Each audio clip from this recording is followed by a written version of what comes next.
کہتے ہیں کہ ہاں آباء و اجداد کی اتباع کرتے ہیں. آج کل بھی تو بہت سارے کہتے ہیں کہ ہم ائمہ کی ابتداء کر. ان کے آباء اجداد مسلمان تھے کافر تھے؟ ائمہ کے بارے میں تم کیا سمجھتے ہو؟ نعوذ باللہ ثم نعوذ باللہ. کیا وہ بھی کافر ہیں؟ خدا کا خوف کرو، کچھ لحاظ کرو، کیا کہہ رہے ہو؟ آباء و اجداد کی تقلید کرنا قرآن و سنت کے مقابلے پہ، اسلام کے مقابلے پہ، وہ تو کفر ہے. ائمہ جو ہیں وہ تو پہلی کتاب و سنت کے تابع، قرآن کے تابع، حدیث کے تابع. انہوں نے تو امت کی ہدایت کے لیے فقہی مضامین کو مرتب کر کے گلدستے بنا کے امت کے حوالے کر دیے، لیکن مسئلہ تو وہی ہے جو قرآن و سنت میں ہے. تو اس لیے مشرکین کی تقلید کو اور ائمہ کی تقلید کو خدا کے لیے نہ ملایا کرو. قیامت میں مرو گے خدا کو بھی جواب دینے رہے تو. وہ کافر تھے، مشرک تھے، قرآن کے مقابلے پہ تقلید کرتے تھے. یہ تو تقلید کا مسئلہ ہی وہاں ہے جو مسئلہ قرآن میں نہ ہو، حدیث میں نہ ہو، اجماع میں نہ ہو، پھر مجتہد قیاس کرتا ہے. اللہ سے ڈرو، باقی تمہاری مرضی ہے. لیکن ایک بات یاد رکھو کہ جو آدمی اللہ کے اولیاء، محدثین یا ائمہ فقہا کو برا کہتا ہے یا برا سمجھتا ہے، استغفار کرے، ورنہ اللہ کی پکڑ آ جائے گی. کیونکہ اللہ کے نبی کو اللہ نے فرمایا ہے کہ جو لوگ میرے اولیاء کے ساتھ دشمنی کرتے ہیں وہ میرے ساتھ جنگ کے لیے تیار ہو.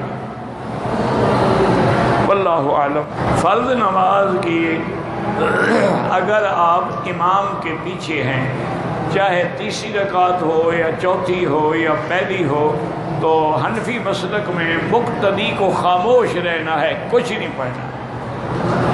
اس کی وجہ یہ ہے کہ ان کے پاس حدیث رسول اللہ ہے، صحیح مسلم میں حدیث ہے کہ اذا قرأ فانصتوا، جب امام پڑھے چپ رہو. تو اب تیسری چوتھی میں امام تو پڑھ رہا ہے. یہاں حضور نے یہ تو نہیں فرمایا کہ زور سے پڑھے تو چپ رہو اور ایسا پڑھے تو پڑھتے رہو. مطلق پڑھنا. اچھا، اور پھر دوسری حدیث ہے کہ قراءۃ الامام قراءۃ لہ، امام جب پڑھتا ہے تو اس کا پڑھنا جو ہے وہ تمہارا پڑھنا ہے.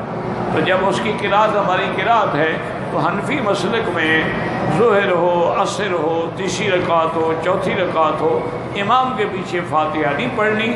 انما جعل الامام لیؤتم بہ، ہم نے امام کی اقتداء کرنی ہے اور ہم نے بڑے سکون سے اور صبر سے خاموش رہ کے اس کے پیچھے جو ہے وہ نماز پڑھنی ہے.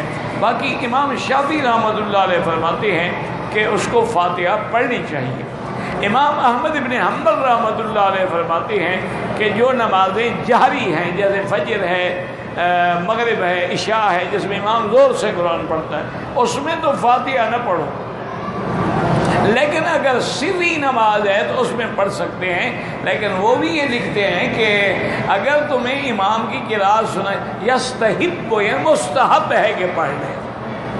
یہ کوئی ایسے لڑائی کے مسئلے نہیں ہیں، نہ لڑائی جھگڑے کے مسئلے ہیں. اللہ کے لیے مسلمانوں کو ملانے کی کوشش کرو، نہ کہ لڑانے کی کوشش کرو. جب حدیث موجود ہے، دونوں حق میں ہیں، رحمت اللہ علیہم اجمعین.